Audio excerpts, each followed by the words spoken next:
एक बार एक छोटी सी बच्ची हाथ में मिट्टी की गुल्लक लेकर के भागती हुई एक दवाइयों की दुकान पर गई। वो काफी देर तक वहां पर खड़ी रही, लेकिन दुकानदार का ध्यान उसकी तरफ नहीं गया क्योंकि और भी बहुत सारे लोग खड़े हुए थे।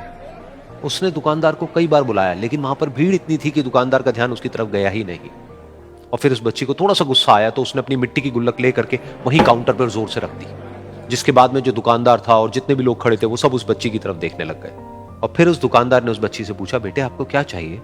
तो वो बड़े ही भोलेपन से बोली कि मुझे एक चमत्कार चाहिए। ये सुनकर के दुकानदार को कुछ समझ नहीं आया, ना ही वहां पर जो लोग थे उनको कुछ समझ में आया, और सब उसकी तरफ देखने लग गए। फिर दुकानदार ने बोला, बेटे चमत्कार तो यहाँ पर नहीं मिलता है। तो बच्ची को लगा कि वो उससे झूठ बोल रहा है, तो बच्ची ने कहा कि मेरी गुल्लक में बहुत पैसे हैं, आप बताओ आपको कितने पैसे चाहिए, लेकिन मैं आज यहां से चमत्कार लेकर के ही जाऊंगी।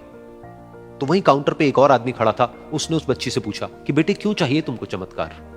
तब उस बच्ची ने अपनी कहानी बताई कि अभी कुछ दिन पहले मेरे भाई के सर में बहुत तेज दर्द हुआ, तो मेरे पापा मम्मी उसको हॉस्पिटल ले गए। उसके बाद कई दिन तक मेरा भाई घर नहीं आया। तो मैंने कई बार अपने पापा से पूछा, लेकिन उन्होंने मुझे कुछ नहीं बताया। उन्होंने बार बार यही कहा कि वो आ जाएगा, वो कल आ जाएगा, वो कल आ जाएगा, लेकिन वो आ ही नहीं रहा था। तो मैंने देखा कि मम्मी रो रही है, और पापा मम्मी को कह रहे थे कि उसकी दवाइयों के लिए और उसके इलाज के लिए जितने पैसे चाहिए उतने मेरे पास में नहीं है, अब उसको कोई चमत्कार ही बचा सकता है। तब मुझे लगा कि अगर मेरे पापा के पास में इतने पैसे नहीं भी हैं तो क्या हुआ, मेरे पास में तो है। तो मैंने जितने भी पैसे जोड़ रखे हैं वो सारे लेकर के मैं इस दवाई की दुकान पर आई। फिर उस आदमी ने उस बच्ची से पूछा, कितने पैसे हैं तुम्हारे पास में? ये सुनते ही उस बच्ची ने अपनी गुल्लक उठाई, जमीन पर फेंकी और तोड़ दी, और पैसे गिनने लग गई। बाकी सब लोग खड़े होकर के उसको देख रहे थे। थोड़ी देर बाद उसने सारे पैसे अपने हाथ में इकट्ठे किए और बोली, मेरे पास में पूरे 19 रुपए हैं। वो जो आदमी वहां पर खड़ा था वो थोड़ा सा मुस्कुराया और बोला कि अरे तुम्हारे पास में तो पूरे पैसे हैं, इतने का ही तो आता है चमत्कार। ये सुनकर के वो बच्ची बहुत खुश हो गई और बोली कि चलो मैं आपको अपने पापा से मिलवाती हूं। बाद में पता लगा कि वो आदमी कोई आम आदमी नहीं था, बल्कि एक बहुत बड़ा न्यूरोसर्जन था, और उसने सिर्फ 19 रुपए में उसके भाई की सर्जरी करी, और कुछ ही दिन बाद वो ठीक होकर के घर वापस आ गया। फिर कुछ दिन बाद वो बच्ची, उसका भाई, उसके पापा, उसकी मम्मी चारों एक साथ बैठे हुए थे और बात कर रहे थे। तो उसकी मम्मी ने उसके पापा से पूछा कि अब तो बता दो ये चमत्कार आपने किया कैसे?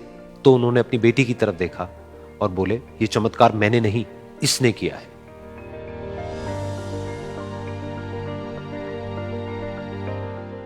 तो यहां पर एक बहुत बड़ी बात है जो हम उस छोटी सी बच्ची से सीख सकते हैं कि जिंदगी में कभी कभी ऐसा होता है कि हमको कोई रास्ता नजर नहीं आ रहा होता है और हम लोग हिम्मत हार जाते हैं। तब हमारे अंदर एक बच्चा होता है जो कोशिश करने से कभी भी पीछे नहीं हटता है।